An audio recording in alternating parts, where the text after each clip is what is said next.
අද අපි මේ යන්න ලැස්තිලා ඉන්නේ කොළඹ දිස්ත්‍රික්කයේ තියෙන හරි ලස්සනම දියැල්ලක් බලන්න. මේ ලස්සන දියැල්ල වගේම තමයි මේ දියැල්ල පිටිපස්සේ හැංගිලා තියෙන හරි කේදනීය කතාවක් තියෙනවා.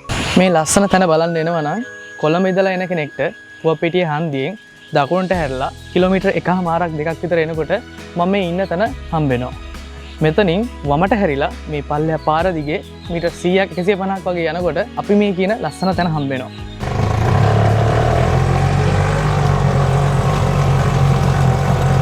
අපි මේ ඇවිල්ලා ඉන්නේ අර කිව්වේ ලස්සන දියැලට යන දින පාර ගාන. මෙතනින් පල්ලෙහාට තමයි යන්න තියෙන්නේ මේ ලස්සන දියැල.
කානුව දිගේ වතුර ඇවිල්ලා මේ කානුවනොත් මෙතනින් එපිටට වතුර පේනවා. ඒකද මේ පැත්තෙන් දියැලයි මේ පැත්තෙන් දියැලයි දෙකම අපිට දෙකක් බලා ගන්න පුළුවන්. මේ දවස්වල වැස්ස නමුත් වතුර අඩු ගතියක් තමයි පේන්න තියෙන්නේ. ඒ හින්දා මේ පැත්තෙන් වැටෙන දියැල පේන්න නැහැ.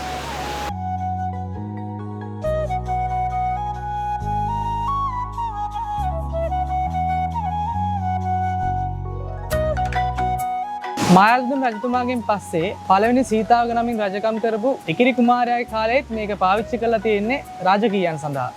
ජනප්‍රවාදී කියවෙන විදිහට පළවෙනි රාජසිංහ රජතුමාගේ, ඒ කියන්නේ ටිකිරි කුමාරයාගේ දූ කුමරියක් මේ ස්ථානයේ දියනෑමට ගිහිල්ලා ජීවිතාක්ෂයට පත් වෙලා තියෙනවා. එතනින් පස්සේ තමයි මේකට කුමරි ඇල්ල කියන නම ලැබිලා තියෙන්නේ. පස්සුව ඉතින් දැන් පාවිච්චි කරන්නේ කුමාරි ඇල්ල කියලා. මේ ස්ථානය මායාදුන් රජතුමාගේ කාලේ ඉඳලම පාවිච්චි කරලා තියෙන්නේ රාජකීයයන් සඳහා. ඒ කියන්නේ රජ විසවරු කුමාරවරු දියනෑම සඳහා තමයි මේ ස්ථානය පාවිච්චි කරලා තියෙන්නේ.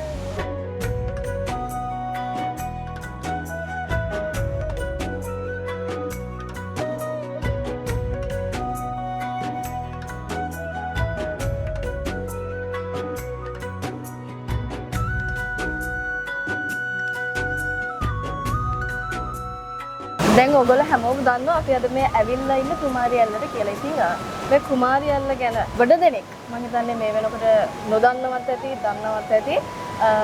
මේක සැඟවිච්ච ඉතිහාස කතාවක් තියෙනවා. ඉතින් අපි මේ කුමාරි ඇල්ලට ආවෙත් මේ ඉතිහාස කතාව හොයාගෙන. ඉතින් මේ ඉතිහාස කතාව හොයාගෙන යන ගමනේදී අපිට හම්බුණා මේ කුමාරි ඇල්ල බොහොම පරිස්සමට බලාගන්න කෙනාව. ඉතින් අපිම මේ ඉතිහාස කතාව කියනකට වැඩිය මම හිතන්නේ ඉතිහාස කතාව සම්පූර්ණයෙන්ම දන්න කෙනෙක් මාර්ගයෙන්ම ඔබට මේකේ සම්පූර්ණ විස්තරය කියන්න පුළුවන් නම් හොඳයි කියලා අපිට හිතෙනවා. අයියාගේ නම කියලාම පටන් ගමු. මගේ නම නිහාල්. නිහාල්. හරි. අයියේ කොහොමද මේ කුමාරි ඇල්ල ඉතිහාස කතාව මොන වගේ කතන්දරයක්ද? අපි නොදන්න මොන වගේ කතන්දරයක්ද මේක සැඟවිලා තියෙන්නේ? මේක අපේ ආදී අපේ කියන්නේ අම්මලාගේ තාත්තලාගේ සීයේ කාලේ කරන කතාව තමයි රාජසිංහ රජුරුවන්ගේ දුව ඉන්න එකයි දුව නැති වෙලා තියෙන මේකේ ගිහිල්ලා තමයි මැරිලා තියෙන්නේ. ඒ මැරිච්ච ඉන්න තමයි කුමාරි ඇල්ල කියන නම හැදිලා මෙහෙට ගම තියෙන හේවාව ඉන්න කියලා රාජසිංහ රජුරුවන්ගේ හේවාව ඉඳලා තියෙන මෙහෙ. ඒ හේවාව වෙන්න මෙතන මේ ගල් බෙනයක් තියෙනවා මේ කුමාරි ඇල්ලට යටින් වතුර වැක්කිරෙන යටින්. ඒ කතාව තමයි එදා ඉඳලා එන කතාව.